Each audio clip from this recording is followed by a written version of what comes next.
Jake Morrison sat in the big round room on Nexus Prime Station and looked around at all the strange faces staring back at him.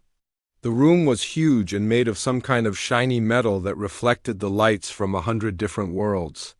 Each alien species had their own section with seats that fit their weird bodies. Some had 4 arms, others had tentacles, and a few looked like walking crystals that made soft singing sounds when they moved.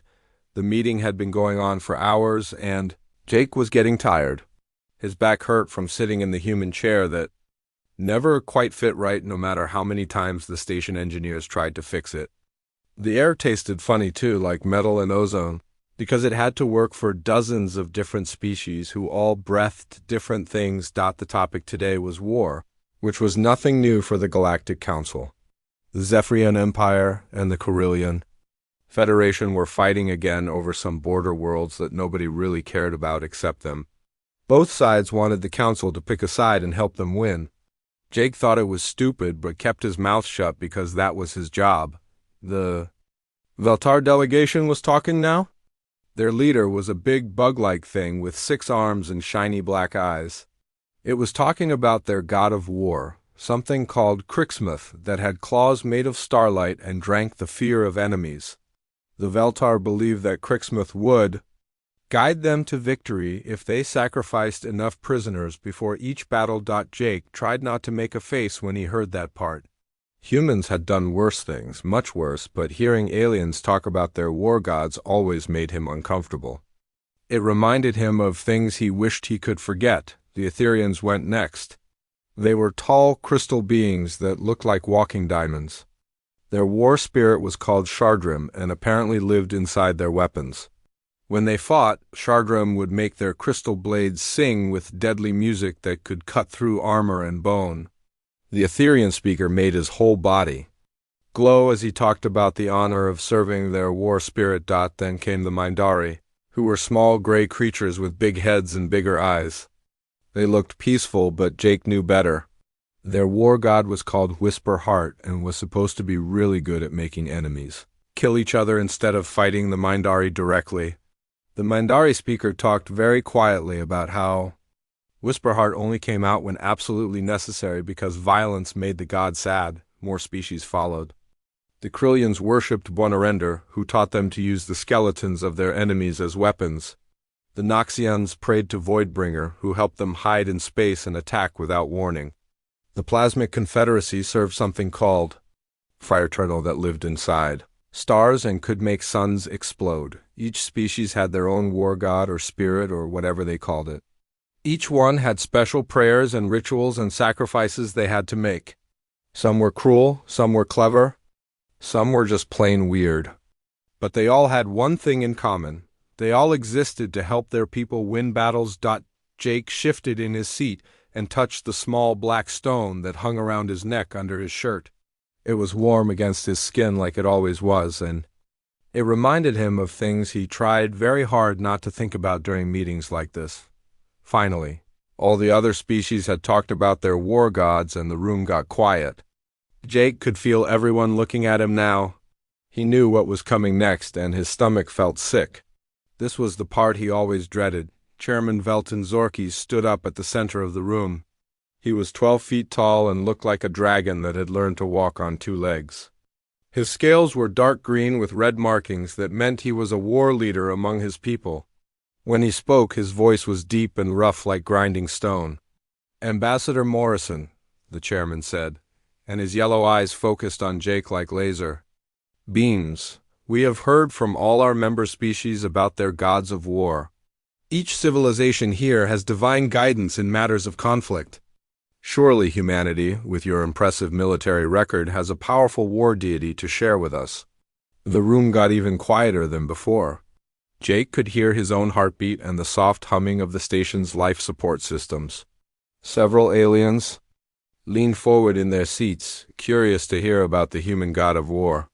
Others whispered to each other in languages that sounded like music or static or breaking glass. Jake stood up slowly. His legs felt shaky and his mouth was dry. He looked around the room at all those alien faces waiting for his answer. Some looked friendly and curious. Others looked suspicious, like they thought humans might be hiding something important. They had no idea how right they were. "We don't have a god of war anymore," Jake said, and his voice sounded loud in the quiet room. Several aliens made surprised noises. A few looked confused, like they hadn't heard him right. The chairman's dragon face wrinkled into what might have been a frown. "What do you mean, Ambassador?" "All civilized species have war gods. How do you seek guidance in battle without divine wisdom?" Jake took a deep breath and touched the black stone under his shirt again. It was getting warmer, like it always did when he talked about this stuff. "We had one once," he said. "But we destroyed him." Now the room exploded with noise. Aliens were shouting and clicking and making all kinds of sounds that meant surprise or disbelief or anger. The chairman had to bang his big metal staff on the floor 3 times to get everyone quiet again. "Impossible," said the Veltar speaker, waving all 6 of his arms. "No species destroys their own war god. That would be madness." "It would be suicide," added the Etherian representative, his crystal body flashing angry red colors. "War gods protect civilizations. Without them, species become weak and die out." Jake shook his head. "We didn't destroy him because we were weak," he said, and now his voice was getting stronger. "We destroyed him because he was too soft for what we wanted to become." The silence that followed was different from before. This wasn't just surprise or curiosity. This was fear. Jake could smell it in the recycled air, could see it in the way some of the smaller aliens were moving toward the exits. "Chairman?" Zorky sat back down in his big chair like someone had punched him in the stomach. "Too soft?" he asked, and his voice was quieter now. "You destroyed your god of war for being too gentle?" "That's right," Jake said. He was committed now. There was no going back. "And if you really want to know why, I'll tell you the whole story. But I'm warning you, once you hear it, you'll never look at humans the same way again. You might not want us in this council anymore. You might not want us in this galaxy anymore." The room stayed quiet for a long time. Jake could see aliens looking at each other, having quick conversations in languages he couldn't understand. Finally, the chairman spoke again. "Tell us, Ambassador Morrison. Tell us what humans did to their god of war." Jake nodded and sat back down. The black stone around his neck was almost hot now. "All right," he said. "But remember, you asked for this." Jake Morrison looked around the council chamber one more time before he started his story. The aliens were all watching him with their strange eyes, waiting to hear something they probably wouldn't believe. He touched the black stone under his shirt and began to speak. "A long time ago, back when Earth was young and humans were just starting to build cities, we had gods just like all of you," Jake said. "We had gods for the sun and the moon, for the ocean and the sky, for love and death and everything in between. And we had Ares, our god of war." The alien delegates leaned forward in their seats. This part sounded normal to them. Every species had stories like this. "But Ares wasn't like your war gods," Jake continued. "He didn't just sit in some heaven giving orders from far away. He came down to Earth and walked with us. He fought beside us in our battles.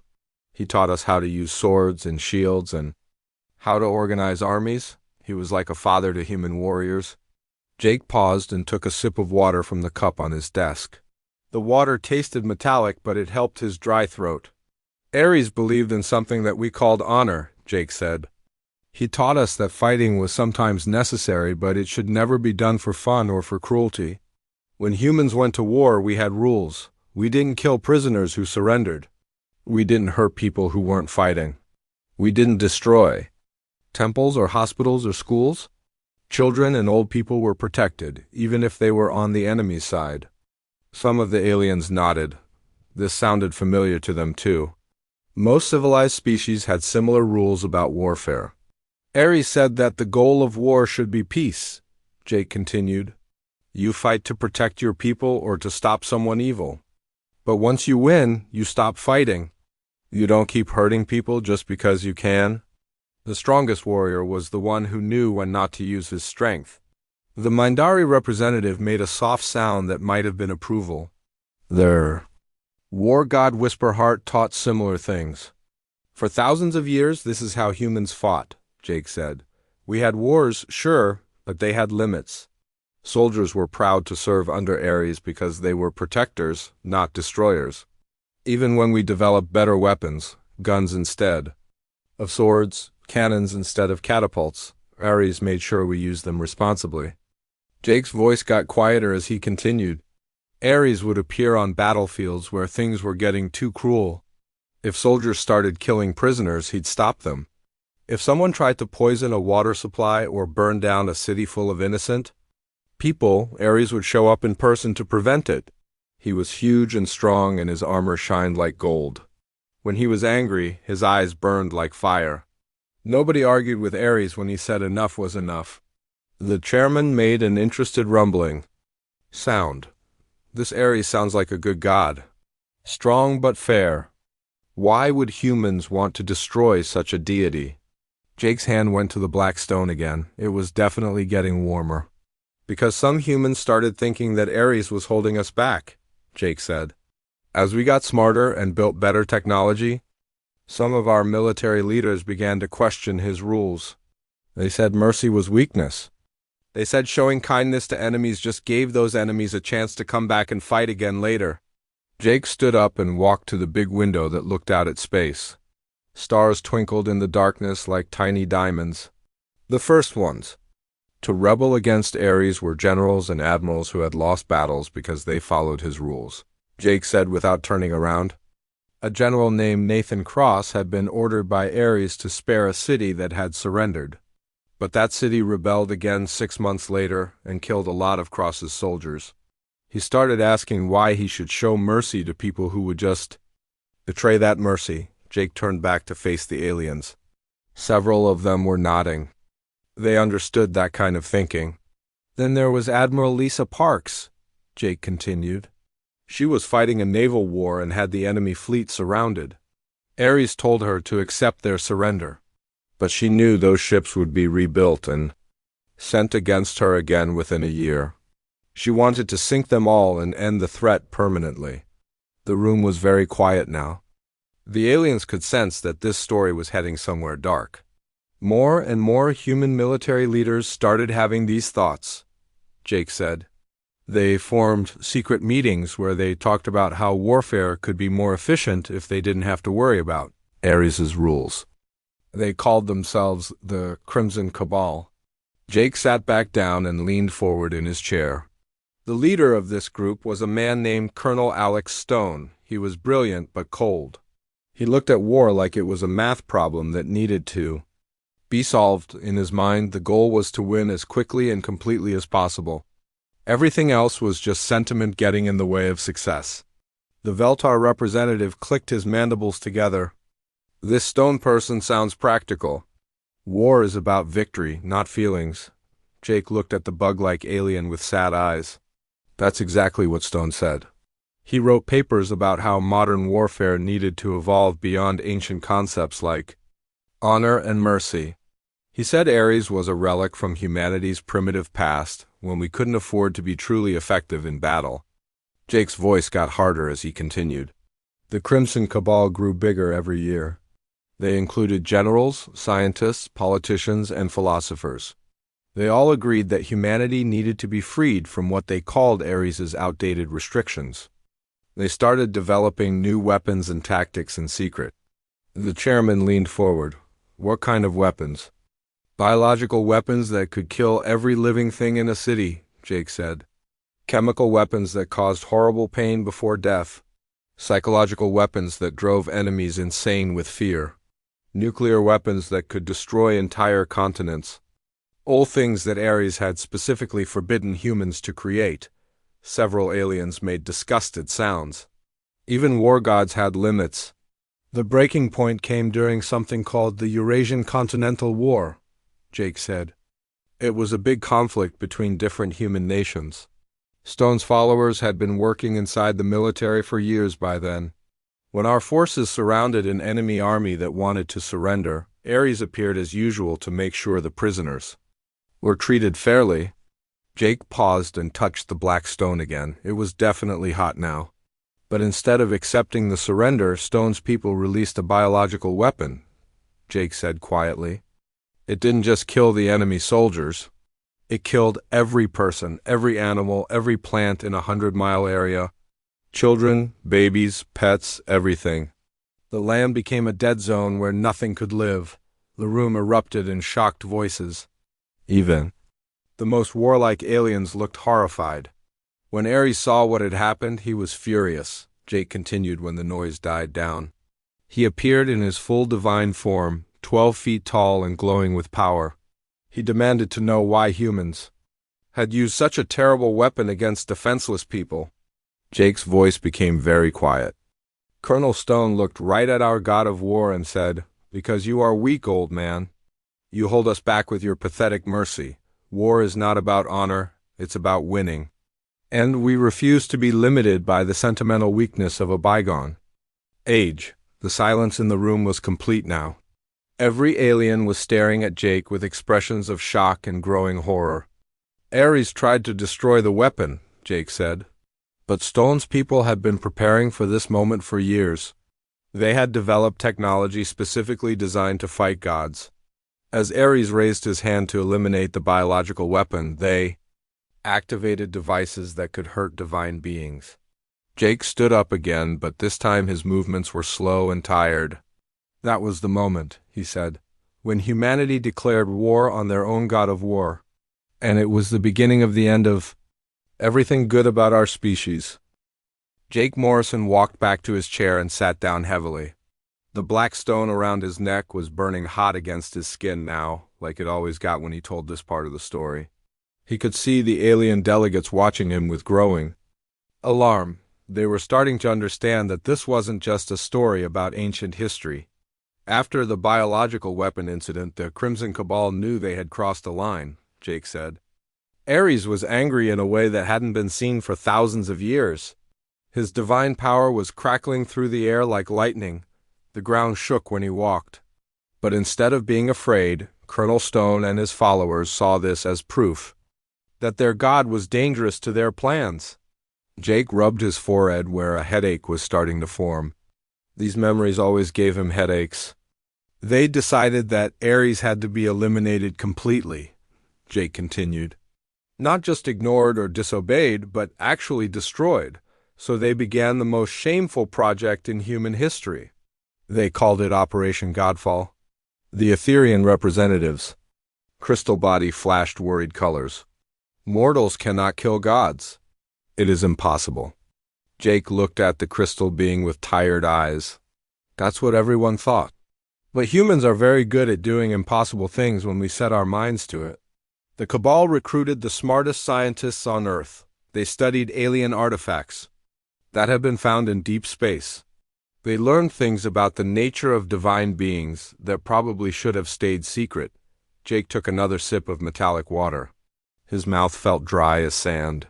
The lead scientist was a woman named Dr. Rachel. "Kim," Jake said. She was brilliant and completely without conscience. She discovered that gods like Ares existed in a kind of energy state that allowed them to take physical form when needed. If you could disrupt that energy, you could hurt or even kill a divine being. The chairman's dragon face showed deep concern. "This knowledge sounds very dangerous." It was, Jake agreed.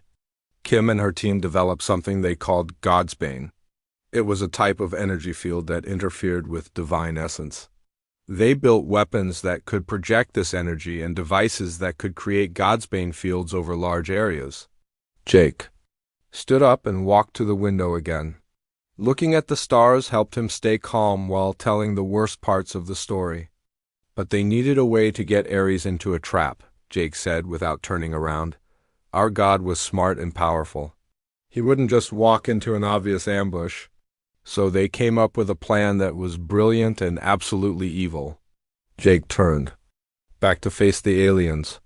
Several of them had moved their chairs back from him, like they were afraid he might be dangerous just from telling this story. They staged a massive terrorist attack on New Geneva, Earth's capital city, Jake said. But they made it look like aliens had done it. They used weapons that seemed to be from a hostile species and left fake evidence everywhere. They even killed their own people to make it look real. The room erupted in angry voices. Aliens were shouting in their own languages and making sounds of disgust and outrage. They killed millions of innocent humans just to create a trap, Jake said loudly over the noise. Men, women, children, babies, it didn't matter to them.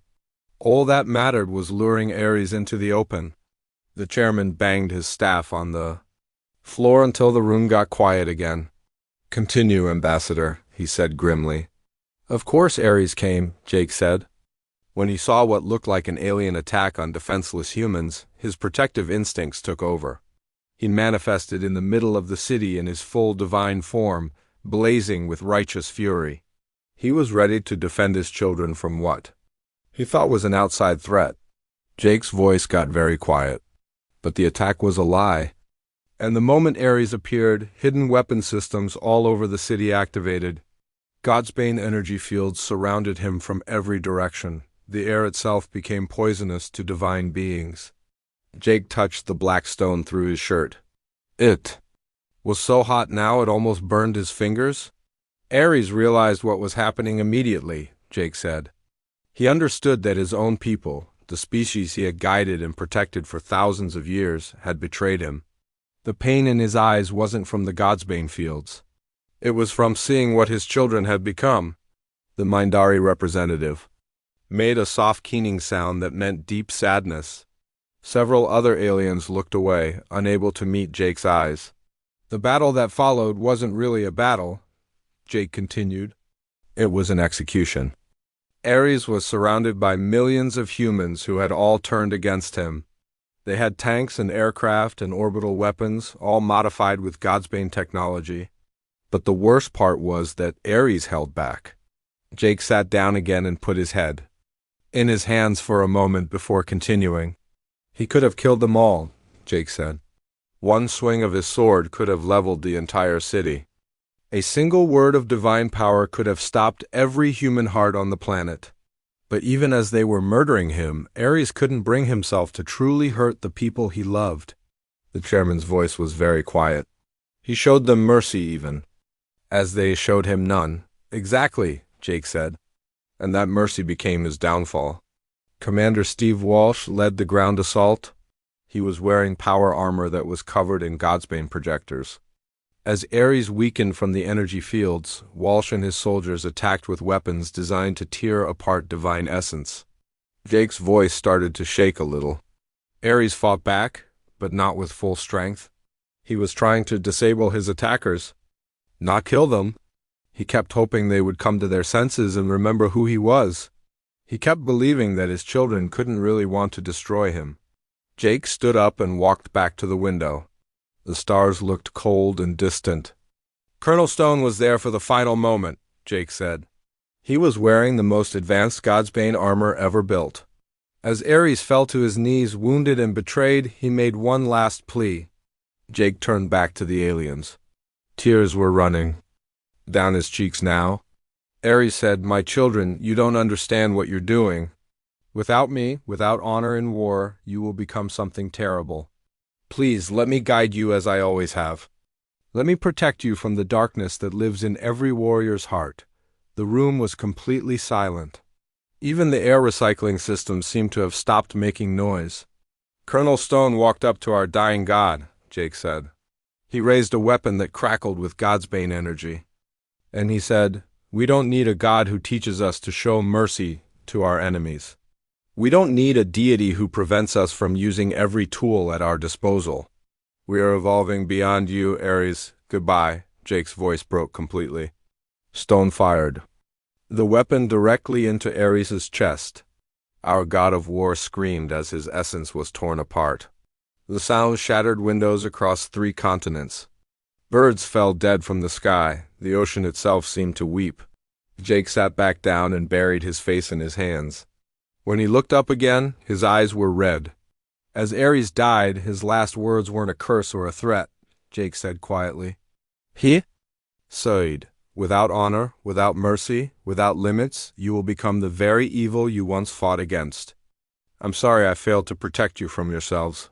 Jake touched the black stone one more time. It was cooling down now, like it always did after this part of the story.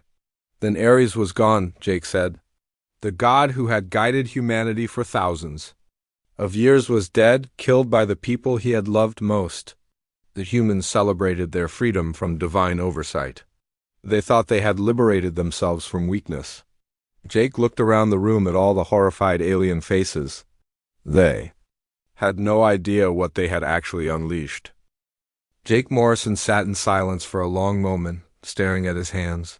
The black stone around his neck had cooled down, but he could still feel its weight against his chest, like a reminder of everything his species had lost. When he looked up, again he could see that some of the alien delegates were crying in their own ways. Others looked sick, a few looked angry. The years after Ares died were the worst in human history, Jake said quietly. At first, things seemed to get better. Without their god's restrictions on warfare, human military forces became incredibly efficient. They could use any weapon, any tactic, any strategy without worrying about divine disapproval. Jake stood up and began pacing slowly in front of his chair. Movement helped him deal with the memories. The Titan campaigns were the first real test of humanity's new approach to war, Jake said. The Mars colonies had rebelled against Earth's government. In the old days, under Ares' guidance, this would have been handled with negotiation and maybe some limited fighting. But the new human military, now called the Terran Dominion, had different ideas. Jake stopped pacing and looked directly at the chairman. Instead of sending soldiers to Mars, they positioned orbital weapons platforms around the planet. Then they gave the colonists an ultimatum: surrender completely or face total destruction. When the colonists refused, the Dominion didn't send troops to fight them. Jake's voice got flat and emotionless, the way it always did when he talked about the worst parts of human history. They bombarded Mars from orbit for 6 straight days, Jake said.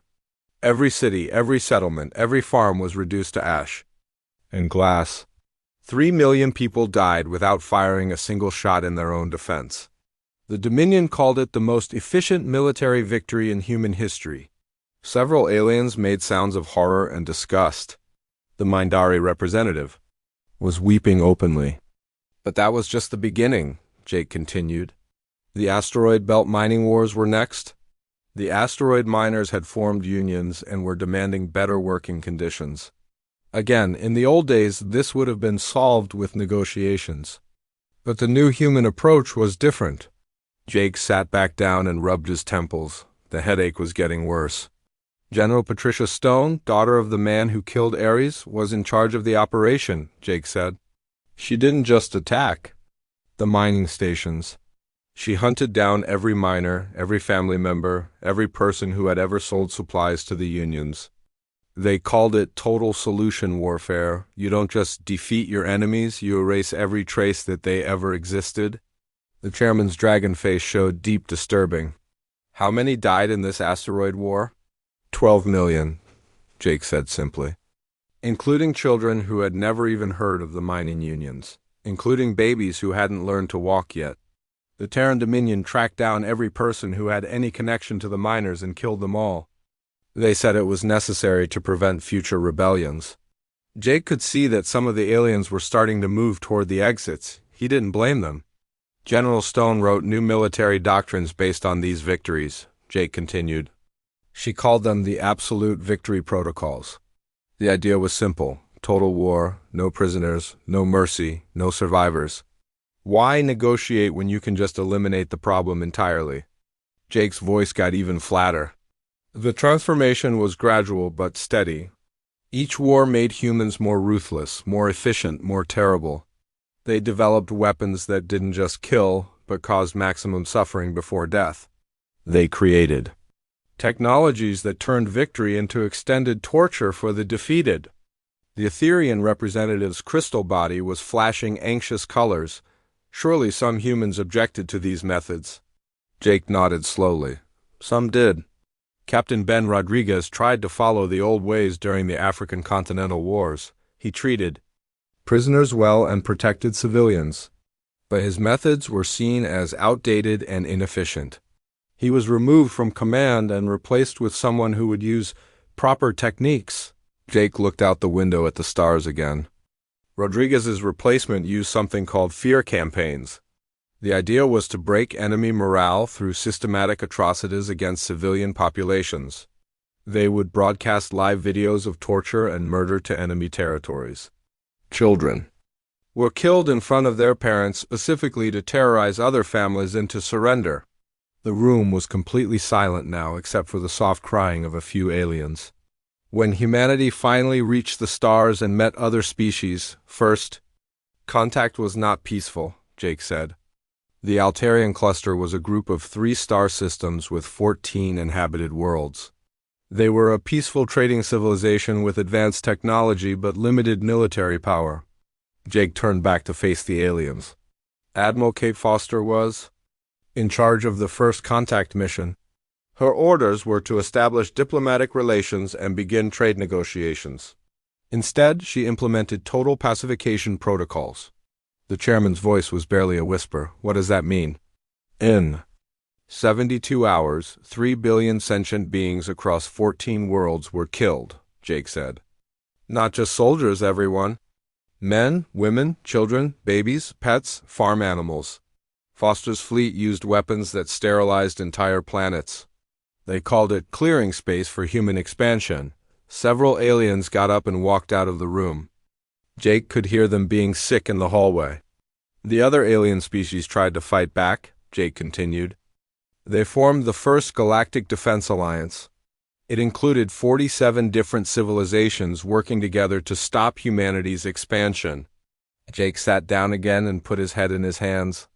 The alliance lasted 18 months against humanity's new way of war. Human forces didn't just defeat enemy fleets, they hunted down every survivor and tortured them to death in front of broadcast cameras. They didn't just conquer enemy worlds, they turned entire populations into living weapons to use against other alliance members. Jake looked up with haunted eyes. Dr. Frank Chen became the head of the Dominion Xenobiology Division. He was a man who should have been healing people, but instead he developed something called the Consciousness Preservation Matrix. The chairman made a questioning growl. It was a device that kept enemy commanders alive and aware while their bodies were slowly dissolved by acid, Jake said. The process took weeks. The victims stayed conscious the entire time, experiencing every moment of pain while Chun questioned them about military secrets. He called it enhanced interrogation with deterrent demonstration. Jake stood up one more time and walked to the center of the room. Humanity became the galactic equivalent of a plague. Other civilizations started developing total sterilization protocols rather than risk capture by human forces. The phrase human mercy became the most bitter joke in the galaxy. Jake's voice got very quiet. But the worst part was that we were winning. Every battle, every war, every genocide was a flawless victory. Humanity's new approach to warfare was devastatingly effective. We had become the perfect predator species, and the galaxy bled before us. Jake looked around the room at the remaining aliens. Most of them were staring at him with expressions of pure horror. We conquered 847 star systems, Jake said. We enslaved or exterminated the populations of thousands of worlds. We became so efficient at killing that other species would commit suicide rather than face capture. We were the monsters that children across the galaxy feared in their nightmares. Jake touched the black stone through his shirt one more time. And the most terrible thing of all was that we were proud of what we had become. We thought we had achieved perfection in warfare. We thought we had evolved beyond the weakness that Ares had represented. Jake's voice broke again. We had no idea that we were about to destroy ourselves in the most horrible way possible. Jake Morrison looked around the council chamber and counted the aliens who remained. More than half had left during his story, unable to listen to any more of humanity's dark history.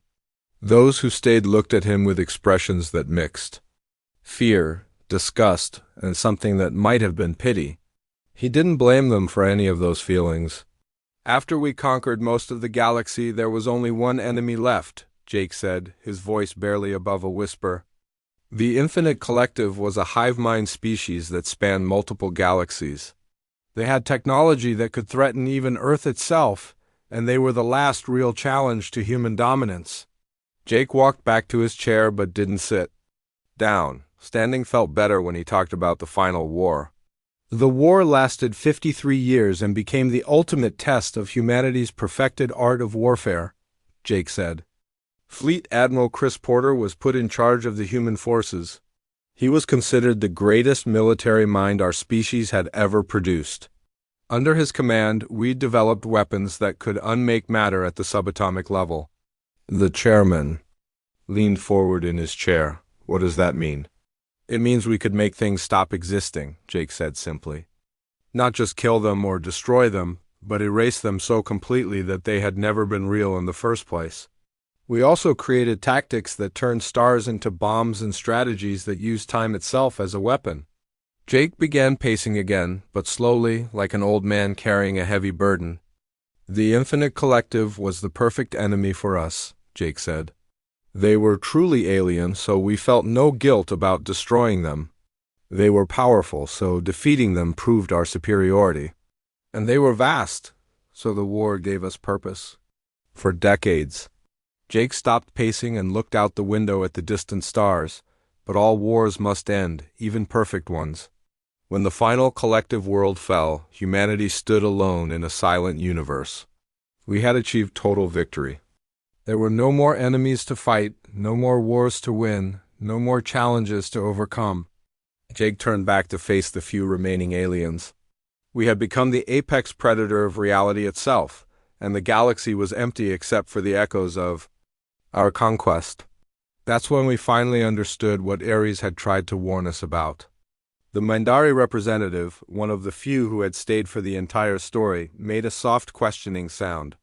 In our pursuit of perfect warfare, humans had eliminated not just their enemies but any possibility of peace, growth, or redemption. Jake explained. We had won everything and, in doing so, had lost our humanity completely. Jake sat down heavily in his chair. The black stone around his neck felt cold now, colder than it had ever been. Dr. Amy Scott was the last surviving member of the original Crimson Cabal, Jake said. She was over 200 years old by then, kept alive by advanced medical technology. She spent her final years documenting what humanity had done to itself. Jake pulled a small data pad from his pocket and read from it. Her final report said, "We asked for a god of war who would not constrain us with mercy. We received exactly what we requested. We have become war itself, perfect and absolute and utterly hollow. There is nothing left to conquer but ourselves." Jake put the data pad away and rubbed his eyes. The aftermath was predictable. With no external enemies, humanity turned its perfected warfare inward. The species that had conquered the galaxy began to tear itself apart in conflicts that made our previous atrocities look like gentle disagreements. The chairman's voice was very quiet.